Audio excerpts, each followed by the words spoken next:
is explained by the madman. Forever young, I want to be forever young. Do you really... Hey everyone, it's Ruby and welcome back to my channel. Today we are off to the Unicorn Equestrian Centre because we are going to the under 21 training camp. This is basically a camp for all the internationally qualified youth riders. We are super lucky to be able to have this support from British Dressage, as on this 2-day camp there are going to be our team trainers, who is Peter Storp for the junior and young riders, and Clive Horsell for the ponies and the children and horses riders. And on this camp, on the first day, we will run through our team test and get feedback, and on the second day we will have a training session. And basically these two trainers are 5-star judges, so like I said, we are super grateful to be able to have this support. The performance manager for the under 21s, Nina Bowick, and our chef to keep, Tom Hobday, are also going to be there, and Sharon from the BD office, who basically runs all the paperwork behind the scenes when we go abroad, is also going to be there, so we are able to chat and go see them, look at plans, see what we're looking towards for the year ahead, and they are amazing for asking questions. During these 2 days we also have the addition of psychology sessions, a saddle fitting session, we have test practice workshops, we have trot up with the team vet, and we also have media training with Camilla Peters. So it's going to be a packed 2 days. So me and my mum are going to be running around like headless chickens trying to get to all of these sessions and workshops, but we're in a really privileged position to be able to have access to all this knowledge. As you guys might be wondering, I am sat in my car, not to scare anyone, but I passed my driving test yesterday, so this is my first time solo driving. So watch out everyone, because I am on the loose. I'm feeling a little bit nervous, because like I said, this is my first ever solo drive, but we're going to stay cool, calm and collected, and hopefully this will be the perfect drive to this camp. So it is currently 7:45 in the morning, and the reason why I'm solo driving there is because I have to get there for a welcoming workshop, and my mum is going to leave an hour behind with Cracker because his owner is currently on holiday. So I have pulled my mum into grooming for me at this camp, which she is not very impressed about, but you can't not say it's a family affair. So I will meet Cracker and my mum there later on, and we will see you guys at camp. So we have just arrived at camp. It is raining cats and dogs, so I'm definitely regretting my footwear choice because I chose my white Air Forces to come to camp in. So we're just going to get Cracker's stable all ready for him, and then we'll get him settled before our sessions later begin.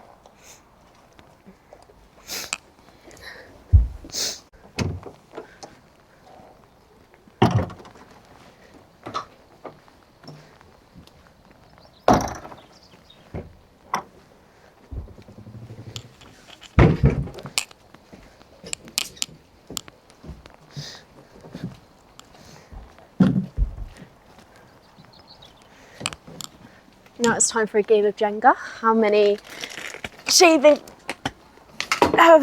bags of shavings can we put in the wheelbarrow? It looks like we're literally about to go on a trip around Europe with the amount of stuff we have. But no, we're staying for one night.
So we've got Cracker all settled into a stable, and we're getting him ready now for his test practice. This is a really good opportunity for Cracker to practice staying away because it's his first, stay away training since March last year. So it's, like I said, it's a really good opportunity, good practice before all the big competitions this year. So like I said, just getting him ready. We're going to shove on some tack. Unfortunately, it is absolutely disgusting weather outside. It is pouring it down, and I'm quite a fair weather rider. And so's Cracker. He's a bit of a princess, bless him. So I don't think we're going to enjoy warming up in that. But we're gonna face it. Cracker's loving all his friends around him, all his new buddies. So, good boy. Come on, darling. Good lad. Well done. I think we're going to just have to take a second of appreciation for the saddle.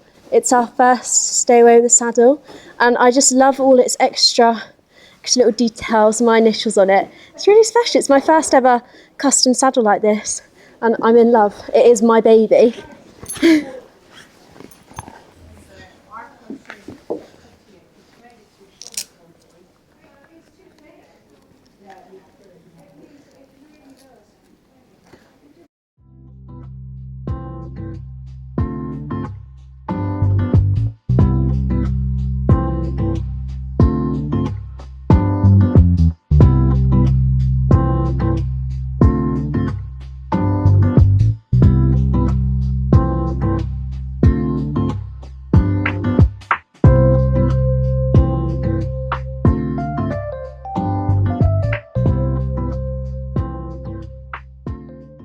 We've just done our session with Peter, the team trainer, and I'm giving Cracker a little sponge off. He was really, really good because, like I said earlier in the video, we ran through the junior team test. There's little bits and pieces to work on, and we got some really, really clear feedback from Peter, which is nice. I was really, really happy with the canter work because we've, struggled with that. I've been teaching the changes. He's still quite new to them. And it ended up being the best changes we've ever had in a test, which was really, really nice. And we got some solid marks for them. Moving on to the walk and the trot work, it was very clean. Don't get me wrong, it was a very clean and accurate test. There was just bits and pieces to work on, including my walk, which drives Peter up the walls because I never ride it forward enough. So I still have to work on that. But he was a really, really good boy. And I can't wait for our session tomorrow. And we are about to go to lunch, and then we've got our psychology session later on. Okay, so it's now 3 p.m. and we are rolling onto the trot up session. So I'm here with Tom Hobday, the chef to keep, who is being forced into this YouTube video. Yes, very much so. And he's going to teach me how to trot up a Cracker because, of course, he's a stallion and stuff. So we want to make sure we get everything right and perfect And safe. Yeah.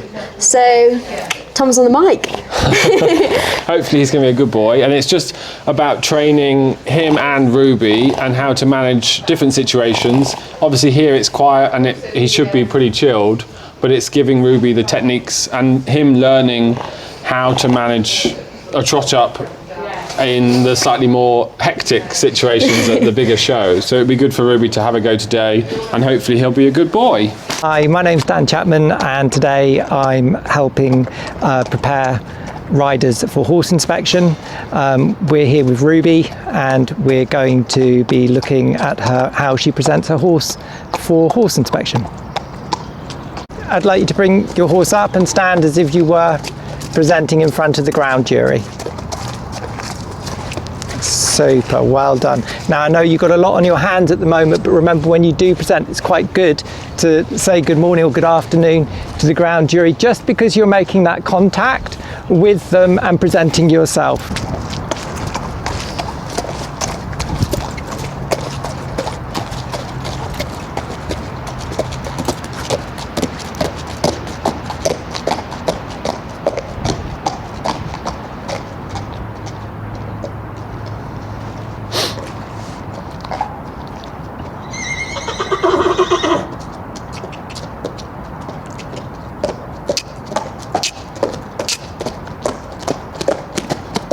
Yeah, better, much better. A bit more power this time, a bit more oomph. Yeah.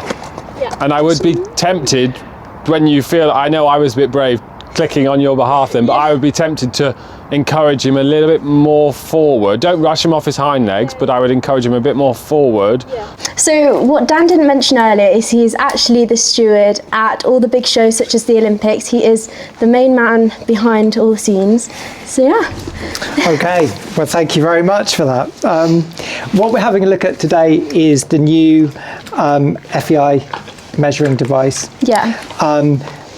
The main thing is to realise is that basically this is going to be used both pre-competition and post-competition. Yeah.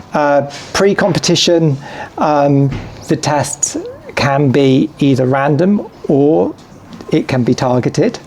I think to begin with, it won't necessarily always be done. Yeah. So I think while it's coming into fruition, it's a good idea as a rider to actually ask when you go into a warm-up to have your horse tested, which you're allowed to under the protocol. The idea is to pass the measuring device from the top of the nose band, underneath between the nasal bones and the nose band, and down and underneath, and if it passes through, you pass. Basically, we keep doing it until it does pass.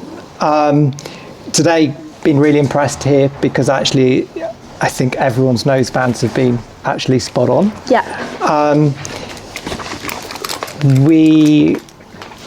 If I have a little go with it to begin with, and just show you how we try to use it, and then you're welcome to have a go too. Perfect. So, right, so a little bit what we need to do is to begin with is place one hand on the top of the nose band, and what his reaction is one of the things that I think that we will need to practice with horses a little bit, is just this feeling of having their nose very slightly. It's the nose band that you're trying to just gently squeeze up to provide a pocket for the measuring device, I know, to pass through.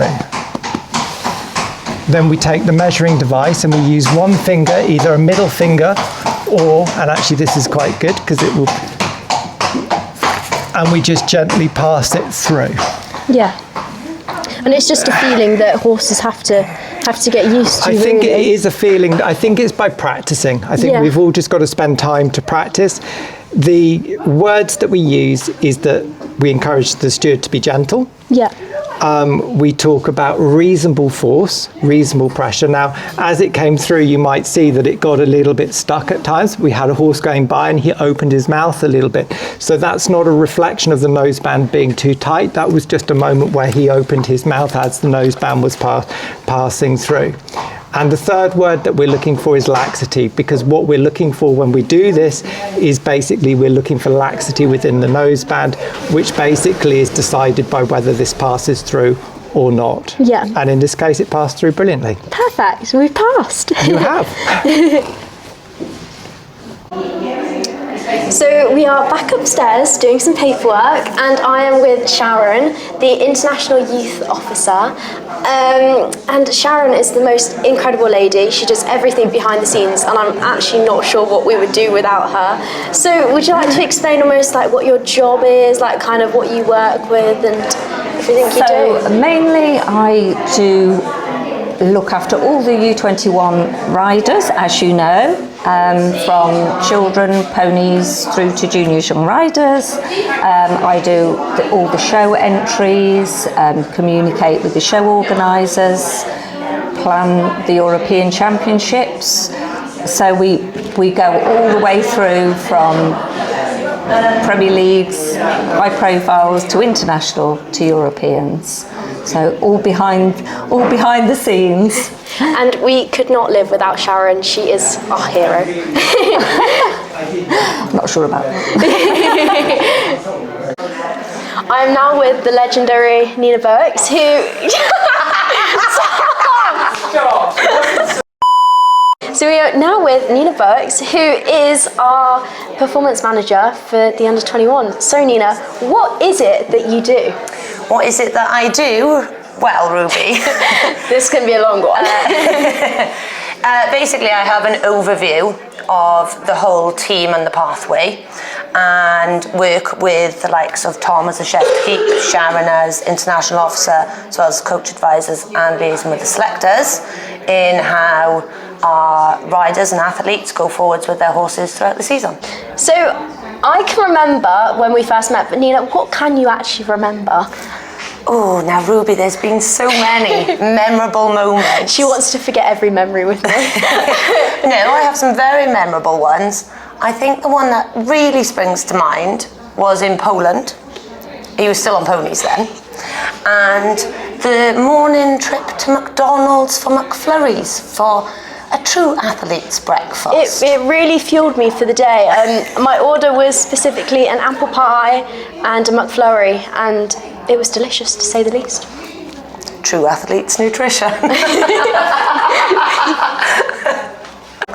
The only time that Ruby has been told off that springs to mind is her little Matilda plats and having a strong discussion about whether they were appropriate for a trot up. However, she has now moved on to the single plat, which we are much more think is appropriate. We were at Le Mans, the Nations Cup, but I just wanted to keep my look for the trot up, but I got told off. Yes, I do remember you telling me it was your signature look. It was my signature look, but we live and we learn, and we've now got All on made track. hair mistakes. Yes.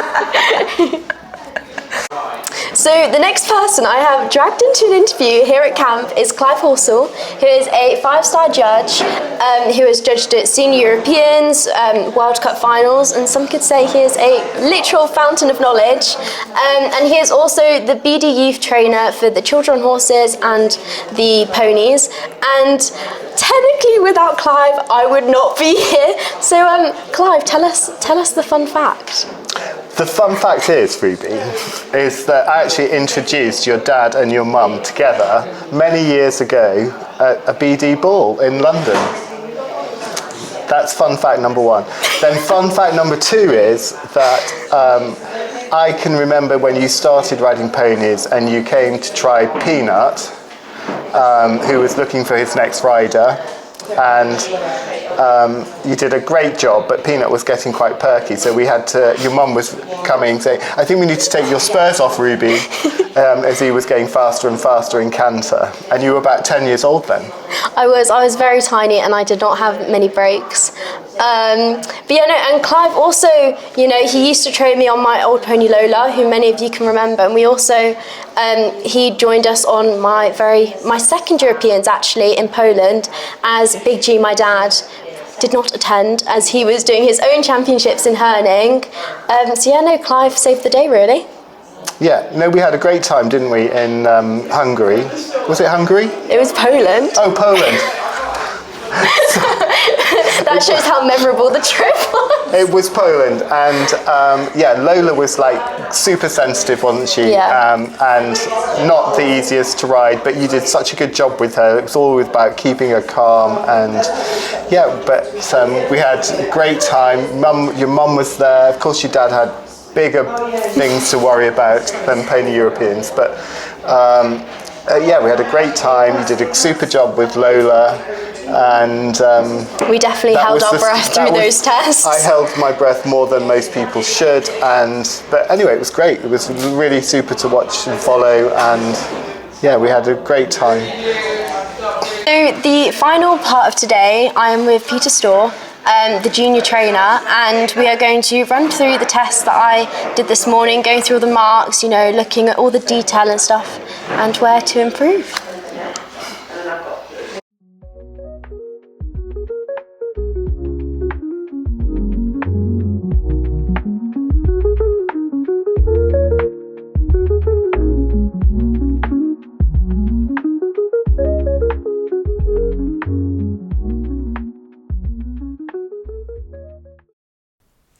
So we've just got to our little room for the night after a super busy day. As you can tell, I am absolutely exhausted. It's been a jam-packed, filled day, and me and my mum have been running around like headless chickens trying to get to all these workshops and stuff. It's been absolutely amazing, I've learnt so much today, but I'm definitely excited to go to sleep. and I'm looking forward to tomorrow, and I will see you guys then. Let's go and see the other rein now, and let's see what we have to do with the other rein, because in the test, your left one was much better than your right. Going to the right, you said you had a problem with the left rein? Yeah.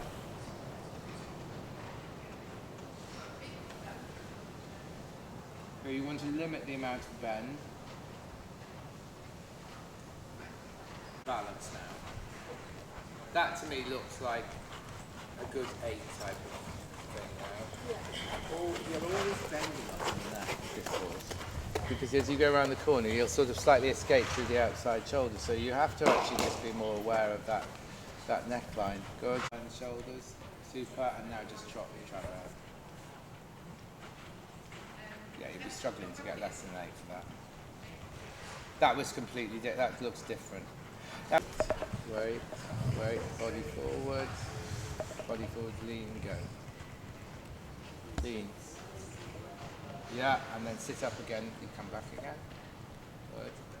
Short, quick. Sit up, sit light, but sit upright. Imagine you're trying to lift yourself up to the ceiling. Good. Lovely. Come back a bit. Now lift yourself up to the ceiling. And then body forwards and go. Very good. That's lovely. Very good. Now, that's super. You don't need any more. Alright, give them a rest.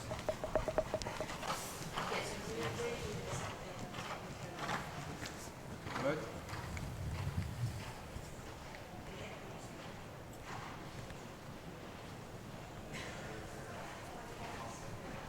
You got the problem? Yeah. I didn't get the problem. I just thought, oh, that looks quite nice. That's quite a nice frame.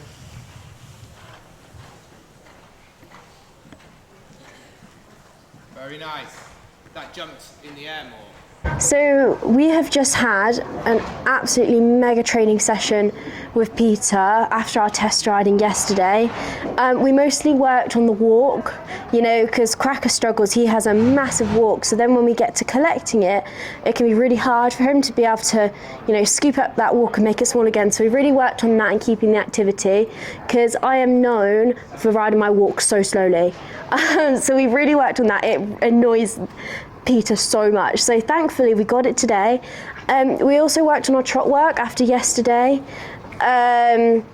you know, working on the shoulder ins and everything, and, you know, moving those marks up to more exciting marks. You know, we're not just looking at the 7s now, we're looking at the 7.5s and the 8s and what I have to do, you know, to produce that work, which is really interesting.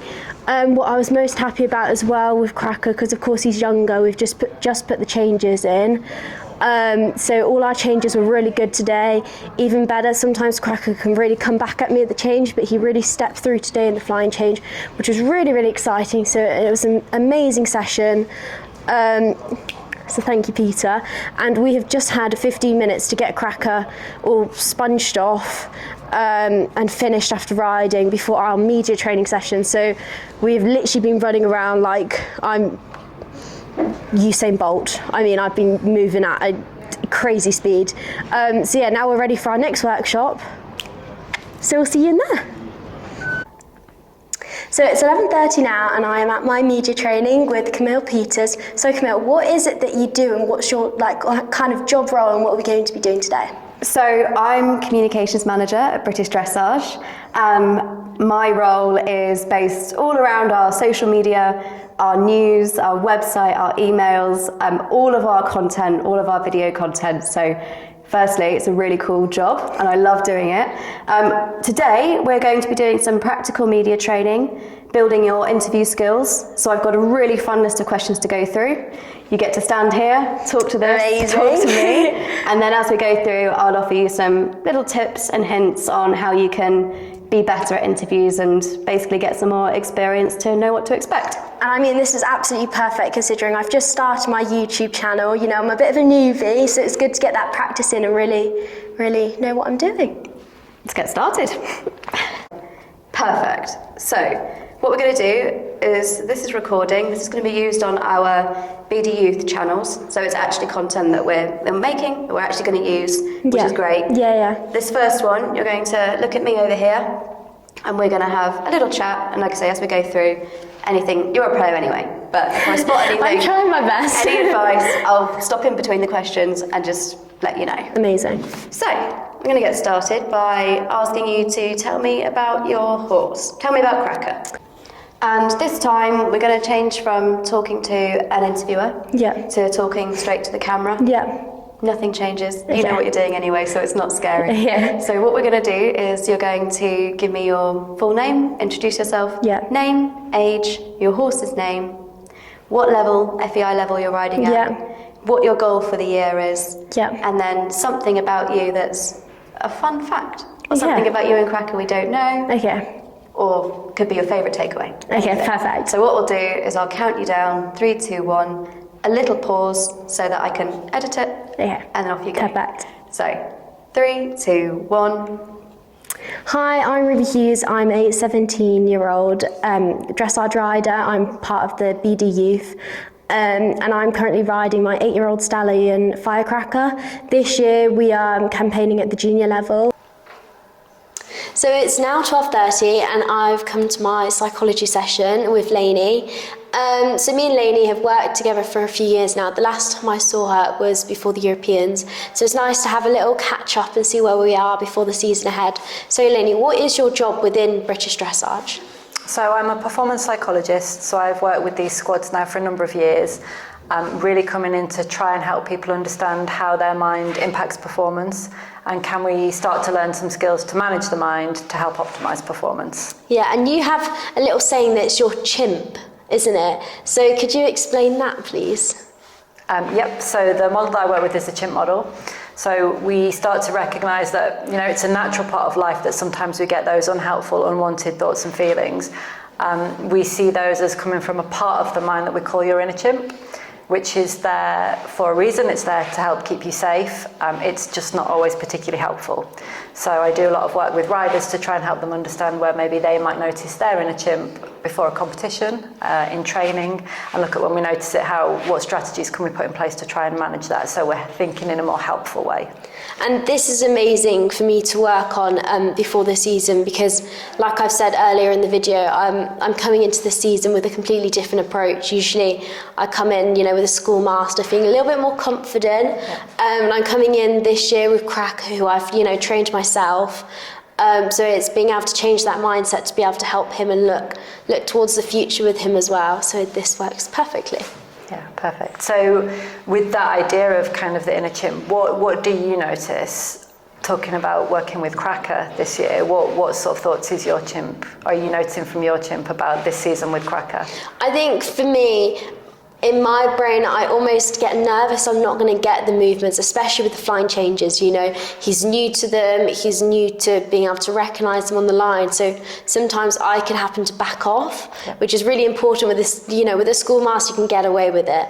But with Cracker, especially when he doesn't know what he's doing and sometimes doesn't quite recognise the line, is making sure that I give him confidence and ride him into it. Not that I, you know, chase him through the test, but actually I take my time but still have the trust within my own riding and stuff, and not to let my chimp thoughts, you know, get in the way and stop me from, you know, riding the movement but without, you know, attacking the test. Yeah. So we've just had lunch and we are now on to our session with Rob Bolton, the GB team vet. So Rob, what is it that you do? Because you are a massive man behind the scenes, you know, helping us get to these championships, and what are we going to be working on today? Yes, so what we're doing today is basically benchmarking where we're at with the horse, where you're at with Cracker, and we've got our saddler and our physio here as well, and as a team we like to go over the horse, check on the shoeing, feet, limbs, everything, and find out what you're working on with the horse, what his management program is, make sure everything, all the boxes are being ticked in the lead up to championships. So we just help making sure you're all going the right ways, and then we know what's up with the horse when we get to a championship, so we know what we need to do and things we need to monitor to keep him going at his best. Absolutely. Perfect. So at the minute, of course, we're aiming for juniors this year. Yeah. But we've had a play with the PSG work, and he's actually really hunked out a lot. He's put on a lot of muscle. Yeah, it shows. Yeah. So yeah, no, we're kind of working on that because almost we're looking for the future at the minute. You know, the teams are great, but we're looking, you know, for stepping up for the future. Obviously, he's only 8. Yeah. And he's only really just started this work. So yeah. Yeah, great. And what's his routine in the week at the moment? He spends a lot of time out. Yeah. I'd say I probably ride him about 4 times a week and then maybe a stretch session. Yeah. In between, you know, he has lunging, he has you like chiropractor, physio, everything. Yeah. So, yeah, And how often do you say have that? Let's have a little look.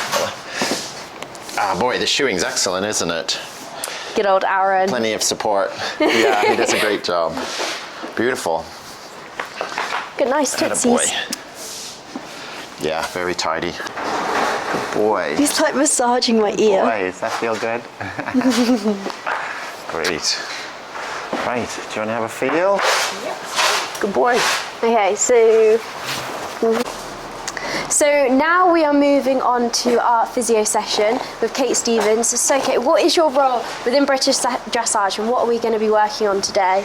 So I work really closely with Rob Alton, the vet, and our saddler as well. So we're here to have a look at the whole horse, have a look at how his muscle is developed, have a look at his posture and his strength, and see whether there are any areas that we can improve. So exercises that we can give you off horse potentially to help with, so to help his stability and his strength, so that he's the best that he can be for you, so that you are optimising his performance for all of his training in the lead up to any big championships. Yeah. This is really especially important for Cracker, especially since he's young and moving up the levels and stuff, and you know, might get a bit of tightness and stuff as he's, you know, doing quite hard work. He's learning all the new fancy movements. Absolutely. So he's going to be changing shape, he's going to be changing posture, and you know, he's still young, so although he probably would have hopefully finished growing now, you know, over that time he's going to be changing how he's moving, and with all the new movements and things, then yeah, you do get areas that are a little bit tight, and so that's our job as a physio to help release that,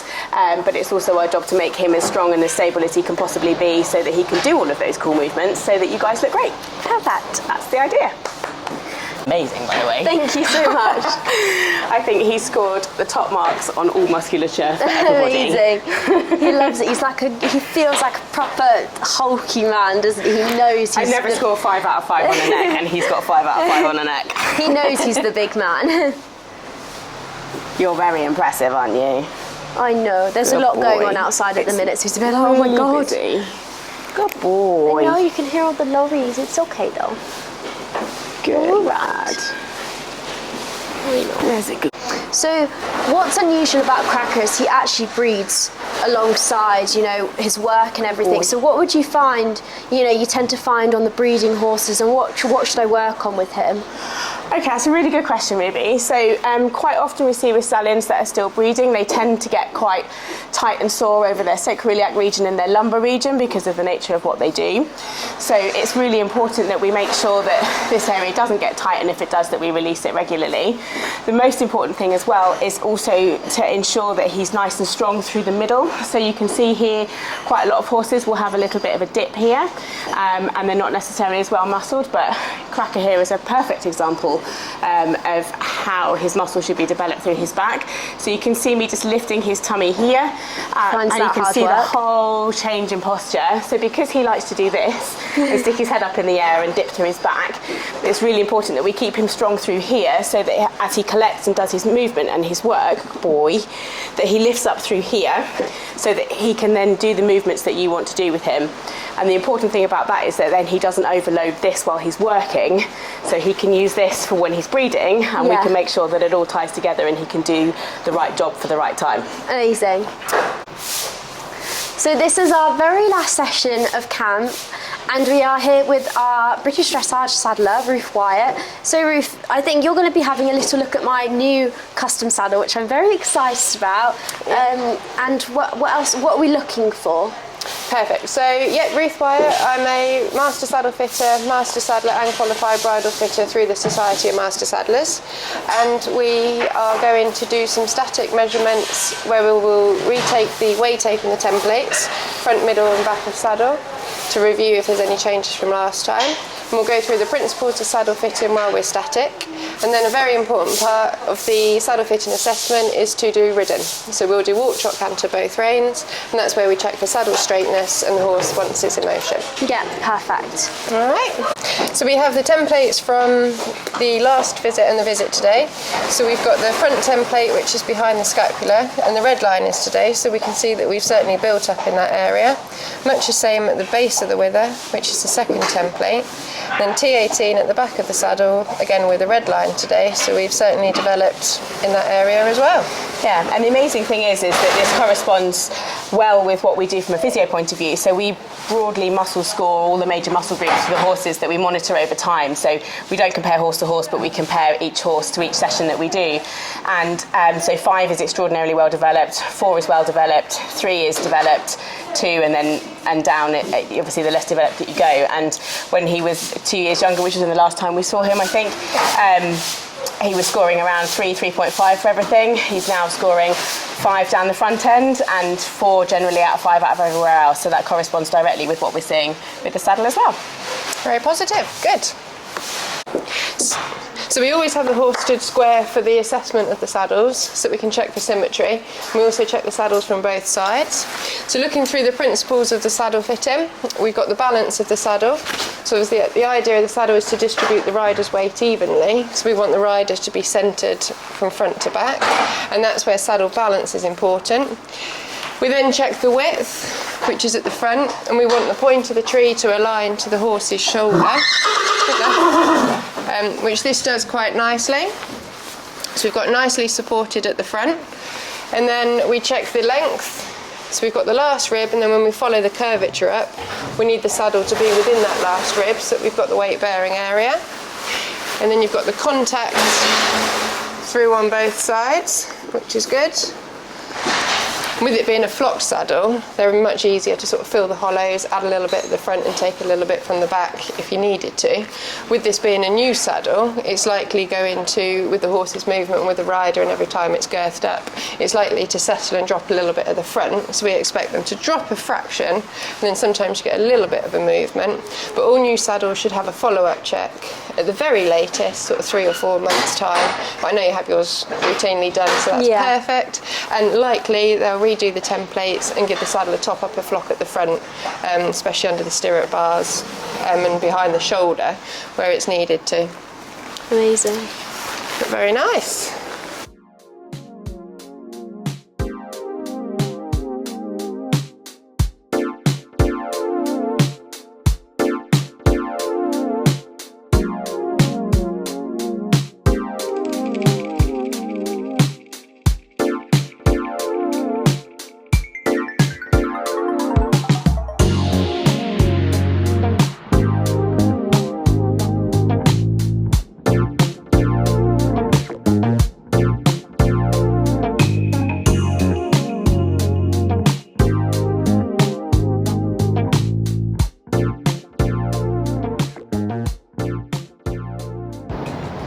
So as you can see, Cracker Man is officially on his way home, and that is because camp is over. It's been the most incredible 2 days. You know, I have learnt so much from all the different sessions. It's been absolutely jam-packed, but I have so much to take home from it.